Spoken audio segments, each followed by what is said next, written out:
Hello everyone, welcome to my YouTube channel in the segment Literature Window, and this time I am presenting you the second part of chapter Bholi, story Bholi, and this has been taken from CBSE class 10th literature book Footprints Without Feet. This is the last second chapter in the book. So in the first part of the video, इसके पहले part में मैंने already I have explained half of the story, मैंने आधी कहानी को पढ़ा दी है. In half of the story we get some things about Sulekha whose name is Bholi. Okay, the actual character is Sulekha, and her name has been given Bholi because Bholi is a very simple kind of girl, simpleton. She is less minded, वो बुद्धि से कम है. She stammers, वो हकलाती है, and she suffered chicken pox in childhood, and that's why she is disfigured. उसका चेहरा थोड़ा बिगड़ गया है, right?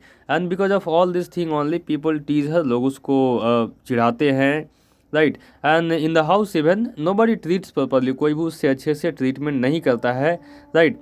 If you talk about Bholi's brothers and sisters, अगर उसके भाई बहनों की बात करो, Radha, Mangala, Champa and 3 more brothers, तो इन सब को they have got good education.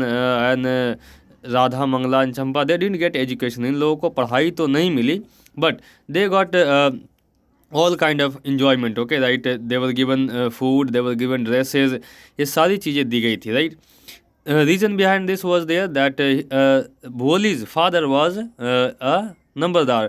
He was a revenue officer, लेकिन एक नंबरदार की बेटी होने के बावजूद, okay, despite being daughter of a revenue officer, Bholi's condition was very bad. In the picture you can see, if you see this picture you can understand what was the condition of Bholi in her own house. Okay, if you suppose if here we have Mangala and Champa, and Bholi is sitting here with dirty clothes and unkempt hair, बिखरे हुए बाल, गंदे कपड़े, और जिस हालत में वो रहती थी वैसे ही हाल में उसको रहना पड़ता था. That was the life of Bholi, right. And in the first part of the video अगर आप देखे होंगे तो उसमें आपको मालूम चल जाएगा कि there comes one instance also, एक समय ऐसा भी आता है when Bholi compares to the cow which was in the house. Bholi खुद को उस गाय से कंपेयर करती है जो उसके ये घर में रहा करती थी, and which was taken out to be sold, इसको बाहर ले आकर के बेच दिया गया था, right. Now in the story we have studied that Bholi was taken to a school, Bholi को स्कूल ले जाया गया था, and in the school Bholi met a new person, right. And that new person was nobody else but the teacher of Bholi, right. And in that school when she went there then she got to know, okay, तब उसको अपने reality के बारे में मालूम हुआ that no, there is somebody in the world who cares for me, right. Now we get to the rest of the part of the story. Okay, आगे story को हम पढ़ते हैं, and we will see what happens next, right. Between the first part of the story and the second part of the story there is a gap of many years. Okay, बहुत सारे कुछ सालों का फ़र्क है, एंड इन कुछ सालों में ही भोली हैज़ ग्रोन अप, भोली जो है अब छोटी से बड़ी हो गई है. And now in the family people are talking about her marriage, लोग उसकी शादी की बातें कर रहे हैं. Now let us see. Thus the year passed. The village became a small town, and the little primary school became a high school. There was now a cinema under a tin shed and a cotton ginning mill. The mail train began to stop at the railway station. One night after dinner, Ramlal said to his wife, "Then shall I accept Bisambar's proposal?" One thing you should know before I move ahead, that the place where Bholi used to live, okay, that was earlier was a small village, but now it has developed to a small town. अब वो जो है गांव थोड़ा शहर बन गया है. When we talk about the school in which Bholi goes to study, जहाँ भोली पढ़ने के लिए जाया करती थी, that school was primary, but now that has turned into secondary, high school, right. There was no cinema hall, गाँव में सिनेमा हॉल नहीं होते थे, but now they have got a cinema hall under tin shed and lot of things they have got. Okay, cotton ginning mill also, रुई का एक factory भी लग चुका है, रुई धुनने का एक मिल लग चुका है. The mail train began to stop at the railway station, वहीं पास में स्टेशन बन गया, वहाँ पे मालगाड़ियाँ आती है जाती है, रुकती भी है कुछ देर के लिए, राइट. वन नाइट, अब फ्रॉम हेयर वी गेट कि they happen one incident. One night after dinner Ramlal said to his wife, एक बार क्या हुआ कि खाना खा लेने के बाद रामलाल ने अपनी वाइफ से कहा, then shall I accept Bishamber's proposal, उसने कहा कि क्या करे, ये बिशंबर नाथ ने एक प्रस्ताव रखा है and the proposal is about the marriage of Bholi. Okay see, तो Ramlal was talking to his wife. Ramlal अपने वाइफ से कहता कि क्या करे, बिशंबर नाथ ने प्रपोजल भेजा है, क्या उसको स्वीकार करे. Dear students, you should know ये प्रपोजल किस बात का ही आगे लिखा है, राइट. जैसे ही बोला रामलाल ने अपनी वाइफ को कि जो प्रपोजल बिशंबर नाथ ने भेजा है क्या उसे स्वीकार करे. His wife said yes certainly. His wife said, उसकी वाइफ रेडी हो गई. Bholi will be lucky to get such a well to do bridegroom, a big shop, a house of his own and I hear several thousand in the bank. Moreover he is not asking for any dowry. अब देखिए ये बिशंबर नाथ का proposal क्या है. What is the proposal of Bishamber Nath. Bishambar Nath wants to marry Bholi, right. And in the next part of the story means if I move ahead you will get to know कि बिशंबर नाथ आखिर है कौन and why he wants to marry and you agree or not. ये Ramlal's wife agreed.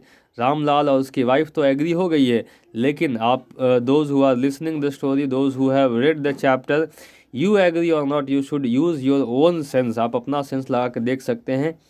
Ramlal की wife क्यों agree हो गई. देखिए लिखा है क्या कि yes certainly his wife said. Ramlal की वाइफ रेडी हो गई, कोई दिक्कत नहीं है. Our youngest daughter will have a very nice well to do bridegroom. कहा कितना अच्छा इसे दूल्हा मिलेगा. What nice kind of person is there, कितना अच्छा आदमी है, right. He has got a big shop, एक बड़ी सी दुकान है, अपना मकान है. And I hear several thousands in banks, और कुछ पैसे बैंक में भी है. Moreover he is not asking for any dowry. और ये शादी को फिक्स करने का सबसे बड़ा कारण क्या था कि बिशंबर नाथ जो है रामलाल से कोई दहेज नहीं मांग रहा था. That's right, he is not so young, you know, almost the same age as I am, and he also limps. Moreover the children from his first wife are quite grown up. अब आगे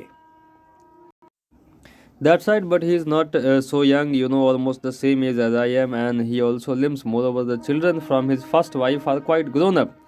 अब ये Ramlal is talking to his wife. Ramlal आगे अपनी wife को बताता है बिशंबर नाथ के बारे में क्या, कि बिशंबर नाथ की उम्र क्या है, राइट. बिशंबर नाथ की उम्र के बारे में रामलाल क्या कहता है कि Bishamber Nath is almost the same age as I am. कहता है बिशंबर नाथ की उम्र उतनी ही है जितना कि अभी मेरी एज है. एंड ही ऑल्सो लिम्स, और वो आदमी जो है अब लंगड़ाता भी है. Moreover the children from his first wife. And Bishambar Nath is not bachelor. Okay, उसकी एक शादी हो चुकी है, एंड शादी होने के बाद his first wife has died. और उस फर्स्ट वाइफ के बच्चे जो है ना वो भोली के उम्र के हैं. That they are almost the age of Bholi. Now you can understand that the man Bishambar Nath, his age, what should be age. Okay, you can compare with Ramlal. Ramlal is a person who had three sons and 4 daughters.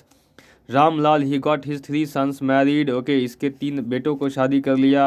Out of 4 daughters 3 बेटियों की शादी हो गई, एक बाकी है जिसकी ये शादी करने जा रहा है. आफ्टर दिस ये marriage of 6 children. Okay, what would be the age of a father.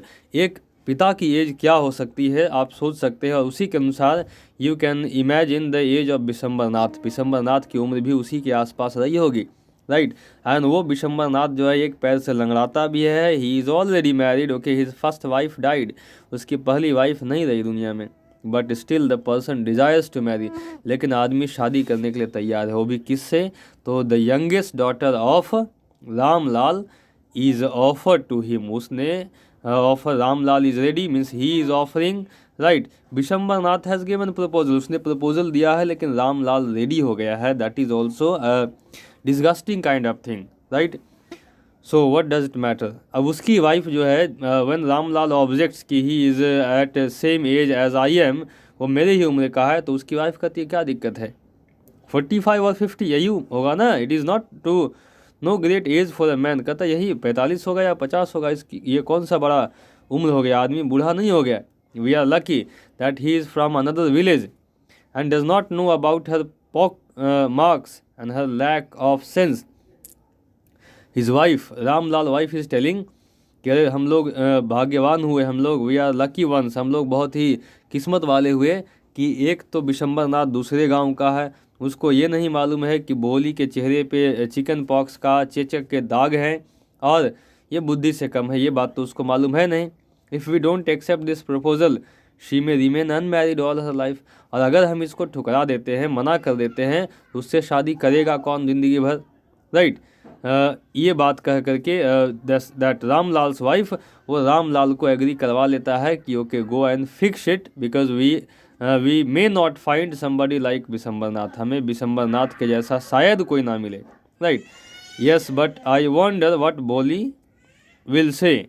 लेकिन रामलाल को एक कहीं ना कहीं एक बात दिल में चल रहा था। उसने पूछा कि ठीक है ये बात तो सही है, लेकिन भोली क्या कहेगी। Yes right, Ramlal thinks that भोली क्या कहेगी, right. What will that witless one से, शी इज़ लाइक अ डम काउ। उसकी वाइफ कहती कि अरे वो बुद्धिहीन लड़की क्या कहेगी, वो तो एकदम सीधी साधी गूंगी बहरी गाय के जैसी है। ओके मे बी राइट, कुछ नहीं बोलेगी। You do one thing, you fix the marriage, कहा कि तुम शादी फिक्स करो, कोई कुछ नहीं बोलने वाला है। Maybe you are right muttered Ramlal ने फिर कहा कि शायद तुम सही बोल रही हो। In the other corner of the courtyard Bholi lay awake on her cot listening to her parents whispered conversation. लेकिन अगले कमरे में Bholi was listening, she was not sleeping and she listen the whole conversation. पूरी बात को भोली ने सुना है। And here we find after some days everything was fixed, सब कुछ फिक्स कर दिया गया। And they decided for the marriage. और बिशंबरनाथ, जिसकी उम्र कोई 50 या 60 साल रही होगी, he got ready to marry Bholi, Bholi से वो शादी करने की तैयारी में लग गया। Bishambernath was a well to do grocer. अब बिशंबरनाथ के बारे में थोड़ा यहाँ देख लीजिए क्या लिखा है कि बिशंबरनाथ क्या था, तो he is a well to do grocer, एक अच्छा किराने का दुकान इसके पास है। He came with a big party of friends and relations with him for the wedding. जब शादी का दिन आया तो ये अपने सारे दोस्तों के साथ, सारे रिश्तेदारों के साथ जो है शादी के लिए ये पहुंच गया। Brass band playing a popular tune from an Indian film headed the procession. और बारात में सबसे आगे क्या था, तो एक बड़ा सा पीतल का बाजा लिए हुए बजाते हुए एक आदमी आगे आगे चल रहा था।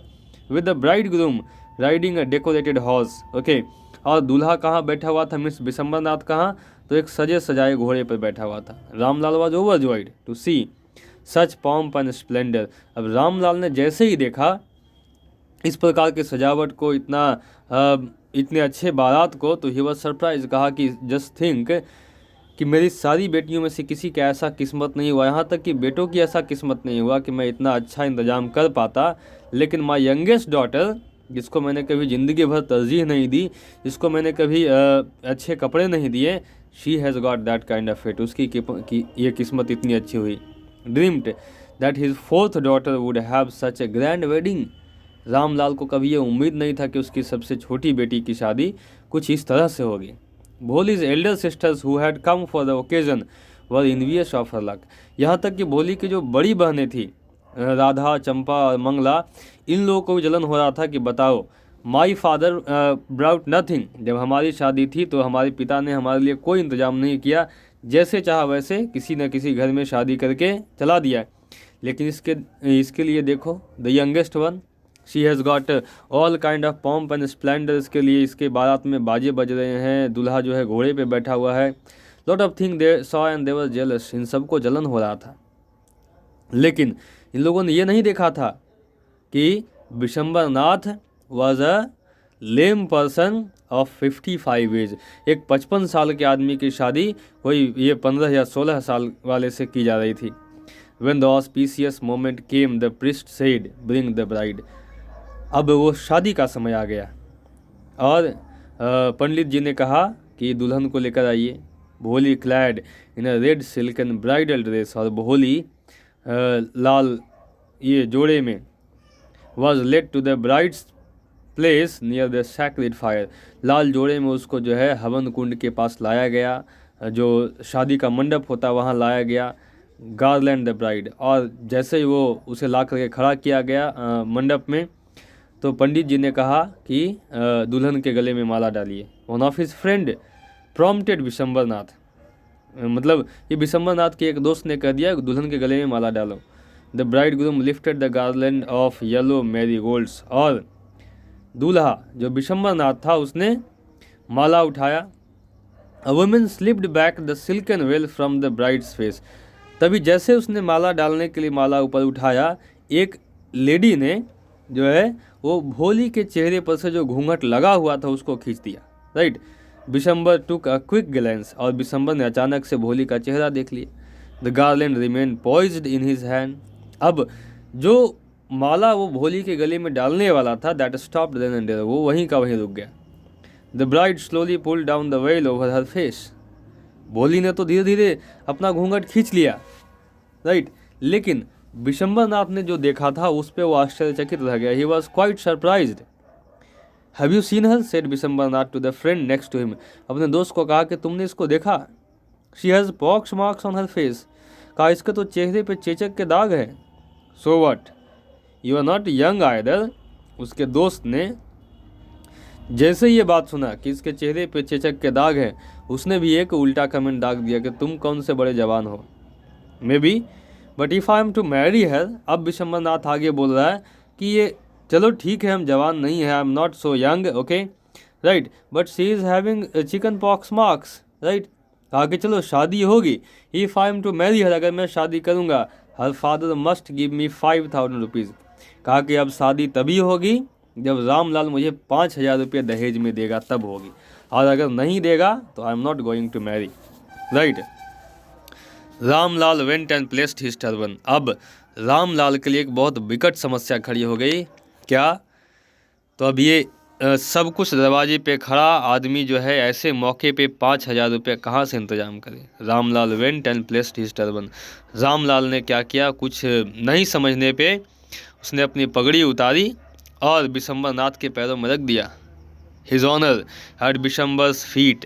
अपना पगड़ी जो उसके लिए इज्जत और सम्मान, मान प्रतिष्ठा होती है, उसने उतार के बिशंबरनाथ के ये पैरों में रख दिया। कहा do not humiliate me so. कहा बिशंबरनाथ ऐसे बेइज्जती मत करो। Take 2000 rupees. कहा ऐसा करो तुम 2000 रुपये ले लो and you get ready for the marriage. तुम एक बार शादी के लिए हाँ कर दो। नो 5000 और we go back keep your daughter. Bishambarnath अपनी जीत पे अड़ गया। कहा कि नहीं 5000, या तो हम वापस चले, अपनी बेटी को रखो। Be a little considerate please, if you go back I can never show my face in the village. अब ये रामलाल जो है he started बिसीचिंग।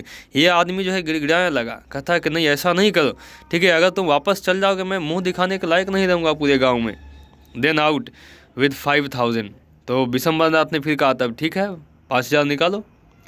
Tears streaming down his face, Ramlal went in, opened the safe and counted out the notes. He placed the bundle at the bridegroom's feet. और आखिरी में जब थक हार कर जो है रामलाल घर के अंदर गया, अपने तिजोरी से इसने 5000 रुपये के नोट गिने और ला करके बिशंबरनाथ के कदमों में रख दिया, राइट। और जब कदमों में रख दिया गया वो पैसे, that money was kept on Bishambar's greedy face appeared a triumphant smile. अब जैसे ही इसको 5000 रुपये मिल गए, बिशंबरनाथ के चेहरे पे एक बड़ी अच्छी सी मुस्कान तैर गई। लग रहा था जैसे ही वॉन समथिंग, कुछ जीतने की खुशी उसके चेहरे पे तैर गई। He had gambled and won. उसने एक जुआ खेला था और वो जुआ जीत गया। Give me the garland he announced. उसने फिर अनाउंस किया क्या कि माला लाओ। Once again the veil was slipped back from the bride's face, but this time her eyes were not downcast. अब जैसे ही बिशंबरनाथ ने फिर से माला उठाया, माला उसके ये भोली के गले में डालने के लिए, एक बार फिर से उसके घूंघट जो है नीचे सरक गया, लेकिन इस बार भोली का चेहरा नीचे की ओर नहीं था। This time her eyes were not downcast, she was looking up, looking straight at the prospective husband, and in her eyes there was neither anger nor hate, only cold contempt. वो सीधा एक टक बिशंबरनाथ पे देखे जा रही थी, जो उसका होने वाला हस्बैंड सामने खड़ा था, और उसकी आंखों में ना तो गुस्सा था ना डर था, एक पछतावा था, right.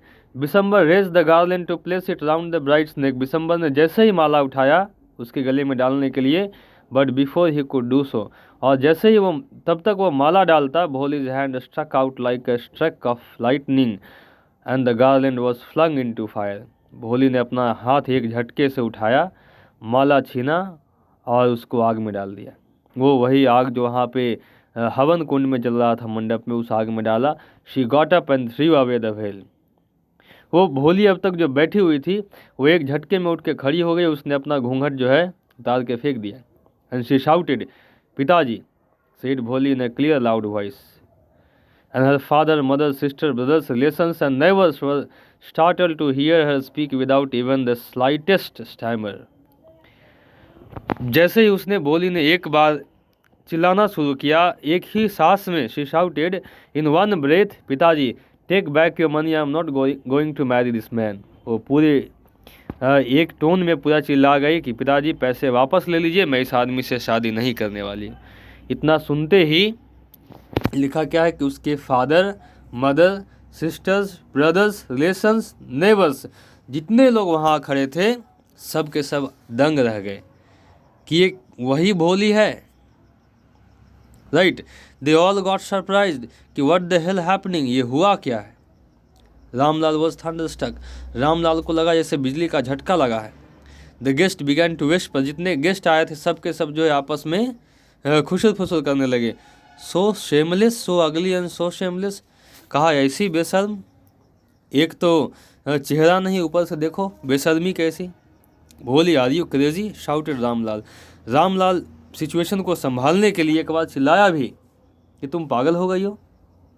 You want to disgrace your family, have some regard for our izzat, कहा कि तुम अपने परिवार का नाम डुबाना चाहती हो, कम से कम अपने हमारे सम्मान, हमारे इज्जत का तो ख्याल रखो। नाउ भोली अगेन स्पोक, भोली ने फिर से चिल्लाना शुरू किया, कहा for the sake of your इज्जत, कहा आपकी इज्जत के लिए, आपके मान सम्मान के लिए, I was willing to marry this lame old man, कहा इस लंगड़े बूढ़े आदमी से मैं शादी करने के लिए तैयार थी, बस आपकी इज्जत के लिए।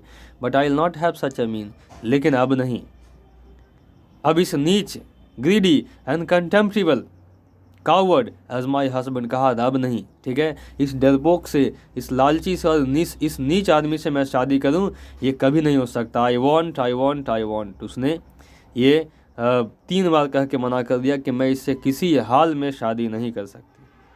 What a shameless girl, we all thought she was a harmless dumb cow.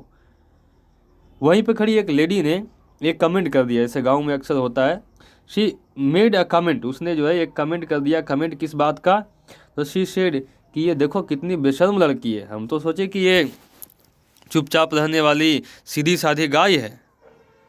अब जैसे ही उस लेडी ने ये कमेंट किया, Bholi turn violently on the old woman, वो उसकी ओर मुड़ी, and she started shouting upon that old woman, कहा yes aunty, you are right, कहा आप सही बोल रहे हैं, एकदम सही बोला आपने। You all thought I was a डम ड्राइवन काउ, ठीक है, आप सब ने यही सोचा था कि मैं एक गूंगी गाय हूँ जिसको जहाँ चाहे वहाँ पहुँचा दो। That's why you wanted to hand me over to this heartless creature, इसलिए आप जो है मुझे इस बेदर्द इंसान के हाथों में सौंपना चाहते थे। But now the dumb cow the stammering fool is speaking, लेकिन अब वही जो है गूंगी गाय बोल रही है, जो लड़की पहले तुतलाती थी, हकलाती थी, अभी आपके सामने बोल रही है। और सुनना है, do you want to hear more, और सुनाएं। That lady did not speak anything, she moved from there, वो लेडी वहाँ सुनी, उसके बाद आगे बढ़ गई, क्योंकि उसके पास खुद बोलने के लिए कुछ नहीं था। जो उसको सुना दिया वो समझ गई होगी कि अगर आगे हम बोलेंगे आगे और सुनने को मिलेगा। Vishambarnath the grocer started to go back with his party, अब विशंबरनाथ के पास एक ही उपाय था कि जो लेकर आए हैं समेटे और वापस निकल ले। The confused bandsman thought this was the end of the ceremony and struck up a closing song, right? अब जितने बैंड बजाने वाले थे वो बैंड वाले कंफ्यूज थे, ठीक है, वो लोग सोच रहे थे कि अब करें क्या, जाएं कि बजाएं। Ramlal stood rooted to the ground, Ramlal अपने जगह पे जैसे लग रहा था ज़मीन से जुड़ गया, वो हिल नहीं पा रहा था। His head bowed low with the weight of grief and shame, शर्म से, दुख से उसका सर झुक गया था। The flames of the sacred fire slowly died down, और धीरे धीरे उस मंडप में जल रही आग जो है वो बुझ गई। एवरीवन वाज गॉन, सब लोग धीरे धीरे चले गए। One by one everybody was gone, there remained some people, वहाँ कुछ ही लोग रह गए। इवन माइट बी, भोली के भाई बहन और जितने रिलेटिव थे सब के सब चले गए। रामलाल टर्न टू भोली एंड सेड, अब सबके जाने के बाद रामलाल भोली की ओर मुड़ा और कहा, what about you and no one will ever marry you now, कहा भोली सब चले गए, अब तुम बताओ तुम्हारा क्या होगा, तुमने ये शादी तो मना कर दी, तुमसे अब कोई शादी करेगा नहीं। What shall we do with you, कहा अब हम तुम्हारा क्या करेंगे। And Shulekha said in a voice that was calm and steady. Dear students, you should watch here. इस चीज़ को आप ध्यान रखें कि इस पूरे कहानी में perhaps this is second time, ये दूसरी बार है जब भोली का एक्चुअल नाम सुलेखा लिखा गया है. मतलब ये राइटर इज प्रेजेंटिंग कि now Bholi was not Bholi, now she had turn to actual Sulekha, right, जो who was not beautiful by face but she was beautiful by nature, by her what we say inner quality. She was quite beautiful now. And Sulekha said in a voice that was calm and steady. Sulekha ने एक बड़ी अच्छी आवाज़ में जवाब दिया, don't you worry पिताजी. कहा कि पिताजी आप चिंता ना करें. In your old age I will serve you and mother. कहा आपके बुढ़ापे में आपके और माँ के काम हम आएंगे. And I will teach in the same school where I learn so much. कहा और अगर किसी से शादी ना भी होती है नो प्रॉब्लम, मैं उसी स्कूल में पढ़ाऊँगी जहाँ मैं पढ़ करके इतना बड़ा हूँ. Isn't that right ma'am. इन दो लोगों के पास साथ में एक आदमी और खड़ा था, the lady teacher who taut भोली. इसने भोली को स्कूल में पढ़ाया था. भोली ने इतना बोला और कहा कि क्या मैं सही बोल रही हूँ ma'am. The teacher had all along stood in the corner watching the drama. Teacher जो है ये पूरा ड्रामा वहाँ खड़े खड़े देख रही थी. एंड उसने कहा यस भोली ऑफ कोर्स. उसने उनके पास कोई जवाब नहीं था. कहा हाँ भोली आप सही बोल रहे हैं. She replied, and in her smiling eyes was the light of a deep satisfaction that an artist feels when contemplating the completion of her masterpiece. Right? और वो टीचर की नज़रों में अब वो संतुष्टि दिख रही थी जो एक कलाकार को अपने मास्टरपीस एक सबसे अच्छी कला बनाने के कंप्लीट करने के बाद दिखती है. Right. This story dear students presents you many factor. ये स्टोरी आपको बहुत सारी चीज़ें सिखाती है. क्या फर्स्ट थिंग यू गेट, पहली चीज़ आपको मिलता क्या है कि किसी की बुद्धि कम हो, किसी का चेहरा बिगड़ जाए, लोग उससे लगाव छोड़ देते हैं. राइट. ये एक ही परिवार में होता है. This happens only in one same family. Okay. Second thing discrimination between boys and girls. Okay. In the same family, एक ही परिवार में boys given all kind of education, girls given nothing. They are given only marriage, right, at an early age, बहुत ही कम उम्र में. Right. Later we find that ये somebody some people in the family में कुछ ऐसे लोग भी होते हैं, राइट, जिनकी हैसियत एक जानवर के बराबर रखी जाती है. If they are less minded, अगर बुद्धि से कमज़ोर है, they stammer, nobody cares for them, कोई उनका ध्यान नहीं रखता है. उनका हालत कैसा होता है, एक जानवरों के जैसा कि गाय ने गोबर किया उसी गोबर पर बैठ गई. Right. That is the condition of some children. कुछ बच्चों के हालत ऐसे ही होती है उनके अपने घरों में. When they suffer from any kind of disease और when they have got some kind of abnormality. राइट. We have find all this thing. Overall, what greatest thing we find that these all disabilities can be transformed in super abilities only by a teacher. Right? A teacher can transform what a normal man or what parents cannot transform. Right? जिसको एक parents, जिसको एक साधारण आदमी बदल नहीं सकता है, उसको एक टीचर बदलने की हैसियत रखता है.